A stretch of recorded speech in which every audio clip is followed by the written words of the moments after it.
Hello again.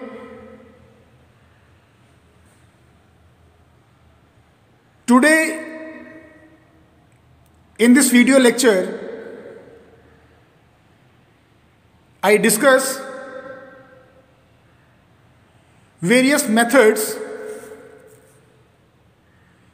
that are essentially used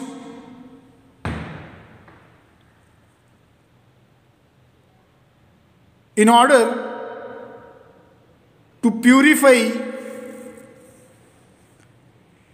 an inorganic compound.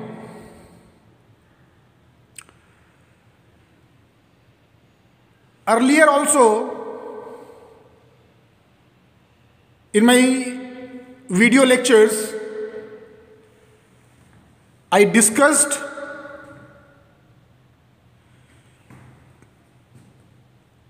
the requirement and essentiality of purity for a chemical compound. Now today I discuss and elaborate methods that are used to purify inorganic compounds in order to remove impurity from them. And why impurities are removed from not only from an inorganic compounds but also from organic entities. This is in order to make these chemicals more reliable to use and prevent their degradation due to impurity whatsoever present in them. So now, as we can see here, following are the methods which are used in order to obtain a pure compound or a pure substance, especially in terms of inorganic compounds. So these methods includes, the very first one is the washing. That is, impurity can be removed by washing inorganic compounds by appropriate solvent, or impurity can also be removed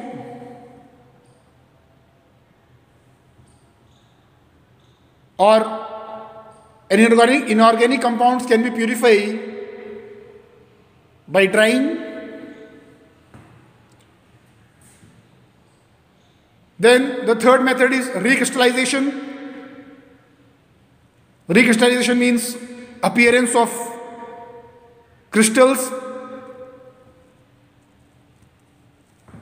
Here appearance of crystals means appearance of or formations of pure crystals, so that the impurity remains behind in the solvent which is used for recrystallization. I will elaborate each and every method as per requirement further. Then the last one is the sublimation. So these are the four methods, that is washing, drying, recrystallization and sublimation, which are used in order to purify various inorganic compounds.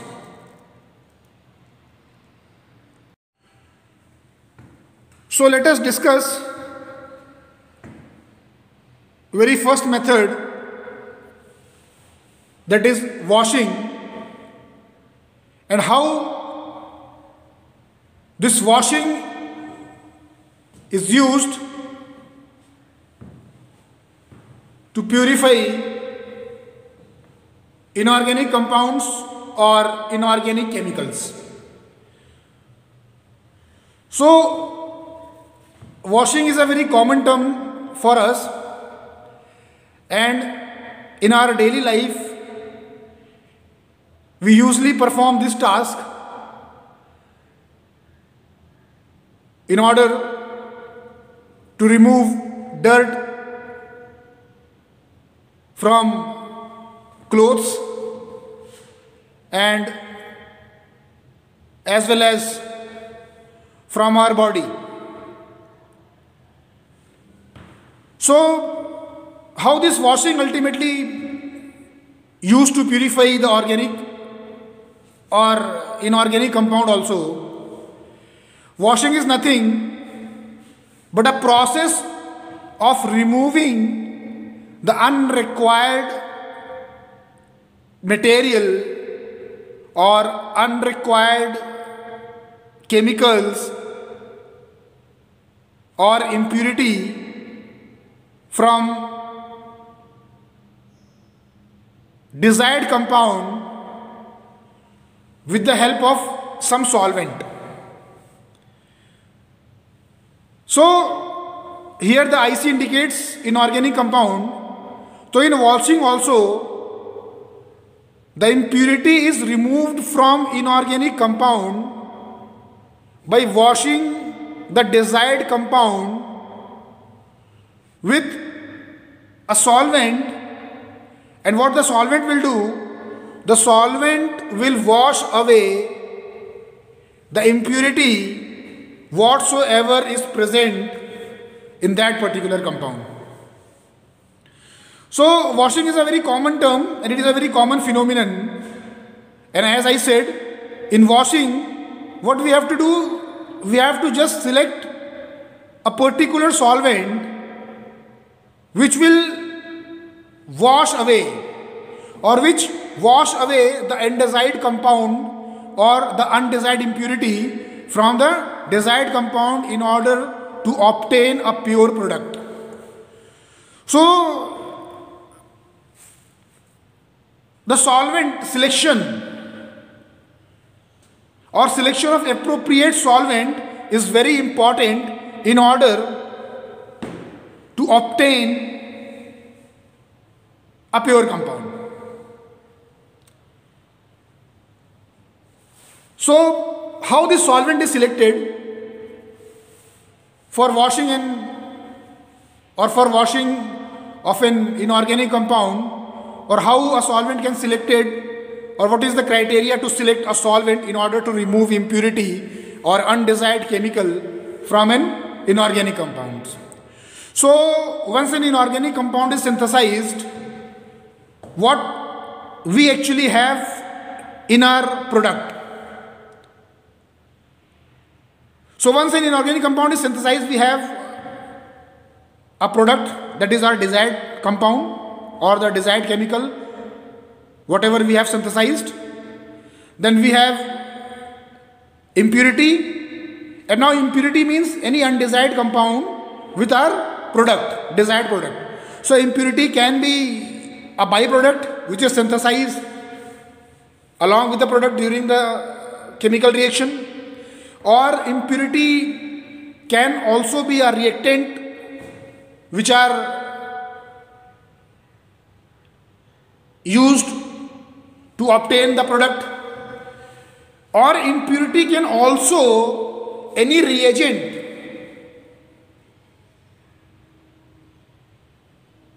which is used in the reaction in order to obtain the desired product.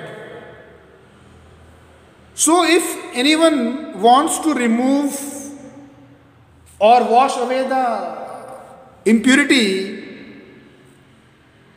from inorganic compound, he must select a solvent in which the product is insoluble. This is the very first criteria. Whatever the solvent is selected, it must be selected in a manner such that the required compound or the required product, whatever is synthesized, the required product I mean here is an inorganic compound, that required product must be insoluble in the selected solvent, and the byproduct or reactant or reagents or whatever we are defining as an impurity in our main compound, that must be soluble in the solvent. So once washing will be given, or once the main product is washed, as the impurity is soluble in the solvent, it immediately gets incorporated in the solvent, and hence it gets washed away. And whatever the compound which is left behind is nothing but our pure product. So this is how the washing is used in order to obtain a pure inorganic compound, or this is how the washing is used in order to remove impurity from inorganic compounds.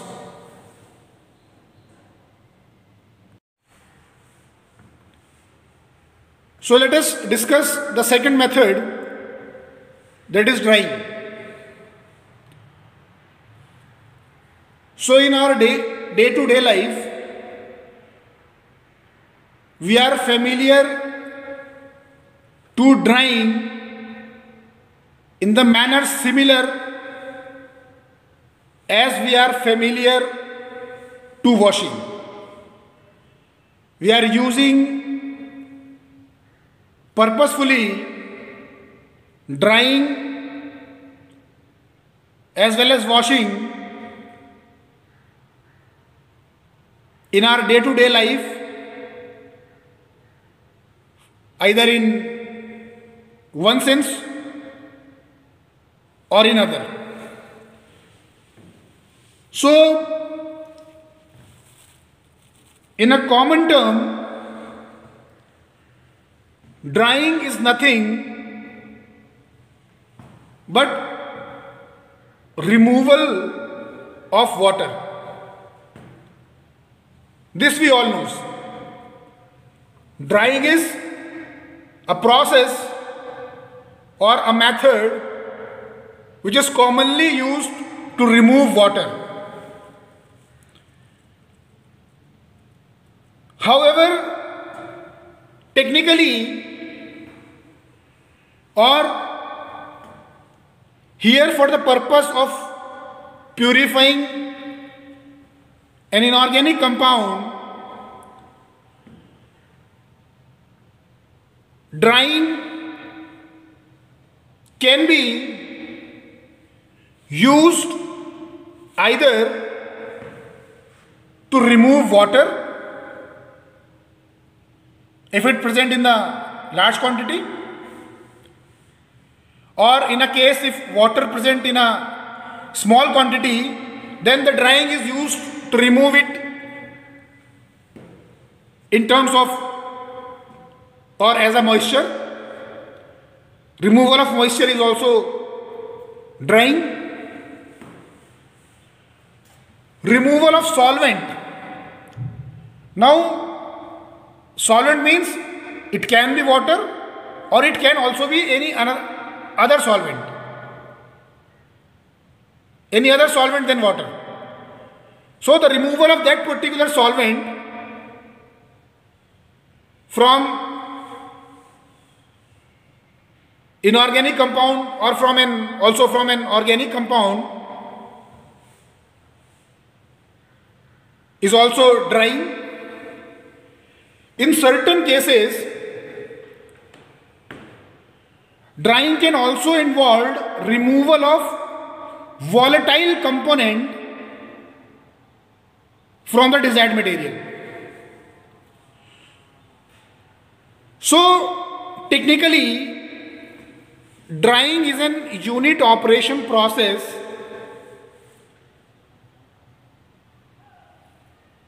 which sole purpose is to obtain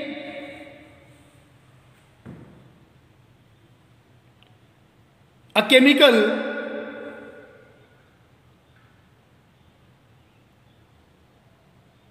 which is not have or which is free from water or any other solvent or moisture. So the purpose of drying is to achieve or to obtain an anhydrous product, and this anhydrous product is the one what we want to obtain, that is pure product. So here in drying we are doing nothing but we are removing the water or a solvent or a moisture which is undesired, and hence it is an impurity, and which is, once it is removed from our desired product, the desired product is said to be anhydrous and it is anyhow pure, which is our goal is, or which is the goal or aim of this particular method is. So in order to dry an inorganic compound, most of the time we are removing water or the moisture, mostly or commonly. So for drying we have to select a particular temperature at which our desired product is exposed in order to make it dry. So the selection of temperature is very important for drying, and a suitable selection of temperature will ultimately promote not only drying, but it also helps to prevent the desired product from getting degraded or from getting deteriorated. So in order to dry the substance or the chemicals which are having a very high melting point, they can be dried suitably at the temperature well below or up to the one which they are not get deteriorated, and this also depends upon the boiling point of solvent or water. So anyhow, for an example, if we have to remove water from, say we have to remove water from a chemical compound which is termed as A, and the melting point of A is 400 degrees Celsius. So here the melting point of A is 400 degrees Celsius and the boiling point of water is 100 degrees Celsius. So here we can anyhow achieve the boiling point of water or suitable high temperature so that water can be easily removed from the compound A, because the boiling point of water is only 100 degrees Celsius and the melting point of our compound, that is A, is 400 degrees Celsius. So we can anyhow attain 100 degrees Celsius without any problem, so that water can also be get removed and side by side we can get the anhydrous product. However, the compounds which are heat labile or the compounds, inorganic compounds which are having very low melting point, so for such compounds a high temperature cannot be achieved in order to remove the solvent or in order to remove the water. So all these compounds are then be dried under the vacuum at suitable lower temperature. In a case if any inorganic compound is get oxidized in the presence of light, so for such compounds also it is required that these compounds or those compounds which are get deteriorated in presence of light or they are get oxidized in presence of light, they must be dried under dark condition, or they should not be get exposed to the direct light. So if we want to dry any chemical compound or any inorganic compounds, we have to look for some of its parameter and correlate it with temperature which we have to maintain or which we have to provide for our chemical compound, which is here an inorganic chemical compound, in order to make it dry.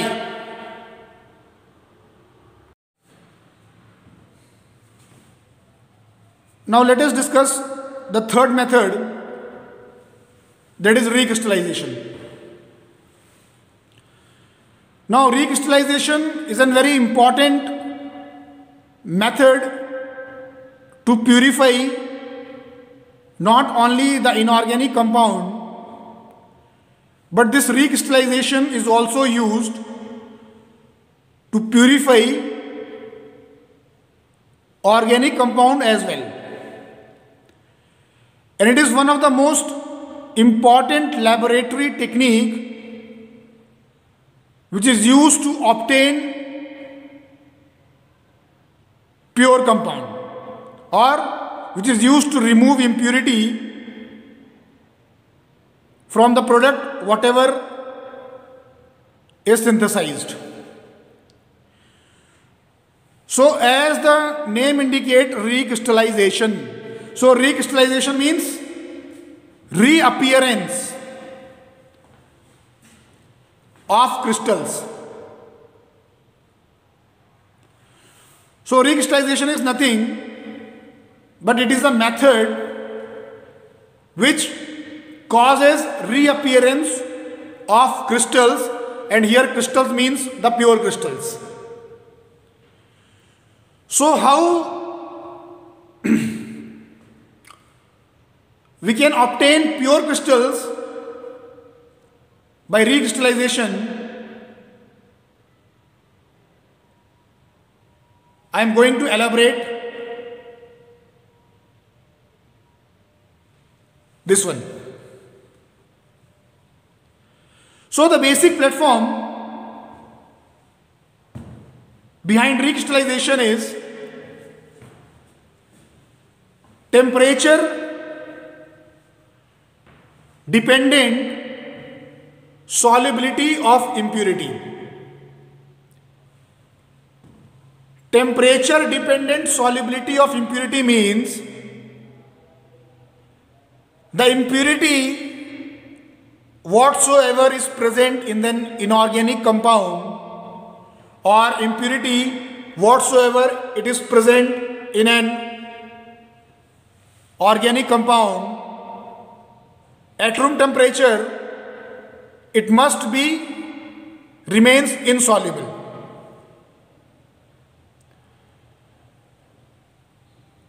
And as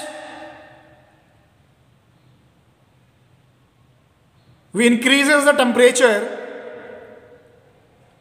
accordingly the solubility of impurity get increased.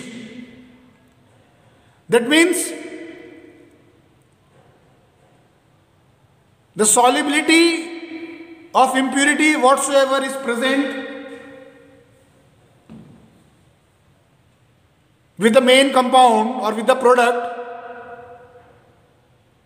it must be in a linear fashion, or it must be in a linear relation to temperature.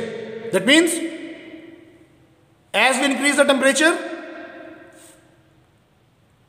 the impurity gets dissolved. Now, the very important thing here is where the impurity is present,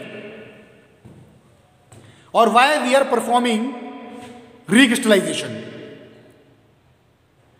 So, the recrystallization is performed to remove the impurity from an inorganic or an inorganic compound, and here in this case the impurities get embedded within the compound,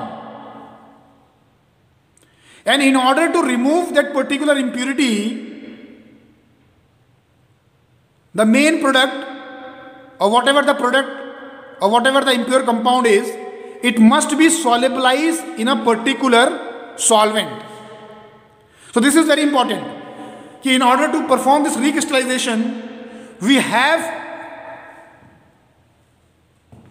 a particular solvent, and the selection of solvent must be done in order to such a that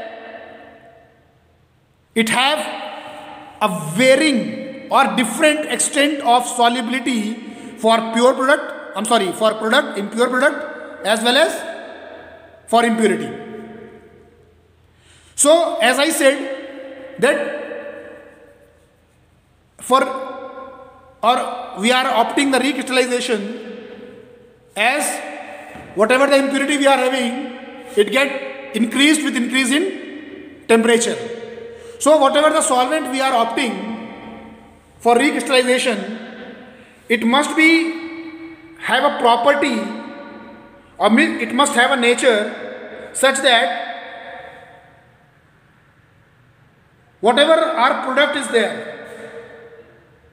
or whatever the impure product is there, it must be non-soluble in that particular solvent at room temperature or at a suitable low temperature. However, the impurity whatsoever is present, it must be soluble. It's okay if it is soluble to a lesser extent. However, once we are increasing the temperature,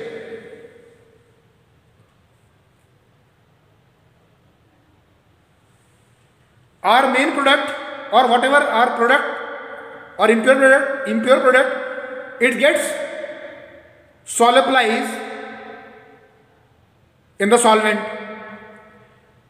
And likewise, as I said, the impurity is more soluble as compared to the product, and hence as the temperature gets increases, more and more product gets dissolved. However, as the impurity are more soluble, it is liable to dissolve much more faster than the product. And once at a suitable temperature, when all of the product is get transformed into the solvent or a solution is obtained, at that particular temperature, all the impurity, whatever is present in the impure product, is get transferred to the solution. So now, whatever the impurity which is earlier present, or whatever the impurity which was earlier embedded in the impure product, or which was embedded in the product, is now transferred from product to the solvent as we have increases the temperature due to solubility. And once again, as the temperature get dropped, or as we lower down the temperature, again as the product is not soluble at that particular lower temperature, so it forms crystals, and the impurity whatsoever is earlier which was passed to the solvent is not comes again with the crystals. It remains in the solution. And so whatever the crystal which are now again we are getting, once we are lowering our temperature, these crystals are pure one. And why these crystals are pure? Because due to increase in temperature and due to solubility of the impurity at that particular temperature, the impurity remains behind the solvent. However, due to less solubility of product suitably at the lower temperature, we obtain the crystals, and these crystals, whatever we have obtained, or the crystals which are reappeared, are then we are getting in a pure form. So this is why we are saying, or why this method is named as recrystallization. The recrystallization means here we are obtaining or we are producing the crystals, pure crystals from impure compound on the basis of difference in solubility, temperature dependent solubility of our main compound and the impurity whatsoever is present.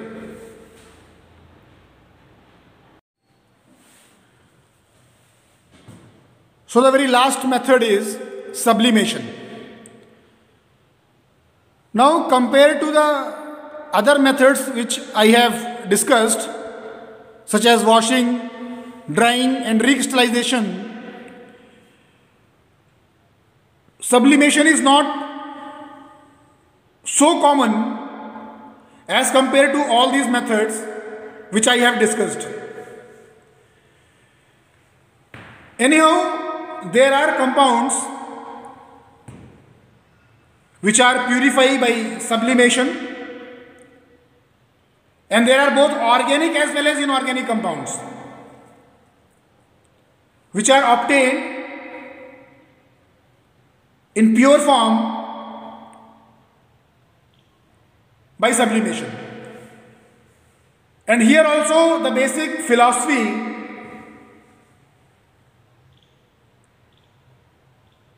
which produces or which yields a pure compound, or the basic philosophy for removal of impurity, is nothing but the temperature.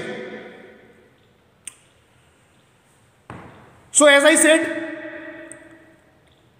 sublimation is not a very common method in order to yield a pure compound or a pure product. However, sublimation is used to purify both organic as well as inorganic compounds. For an example, sublimation is used to purify organic compounds. For an example, camphor and benzoic acid. I here only exemplify two compounds. However, their number is anyhow greater than 2.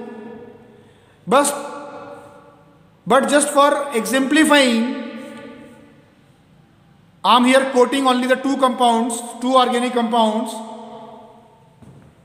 that is camphor and benzoic acid, which are purified by sublimation. Now, in terms of inorganic molecules or inorganic compounds,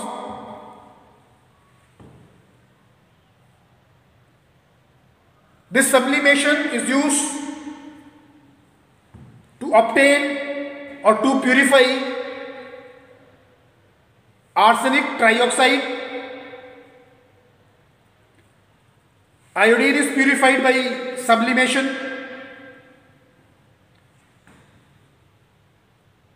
Mercuric chloride is also purified by sublimation. Mercurous chloride, it is also purified by sublimation. So anyhow, these all are the organic and inorganic compounds that are purified by sublimation. However, when we are comparing sublimation with the techniques or with the methods which I earlier elaborated,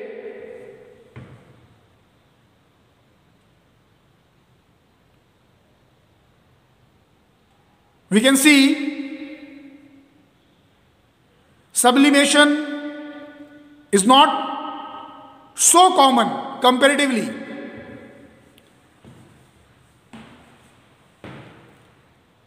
With the techniques, whatever I have discussed, although wherever applicable for organic and inorganic compound, this particular method, that is sublimation, is used purposefully in order to obtain them in pure state.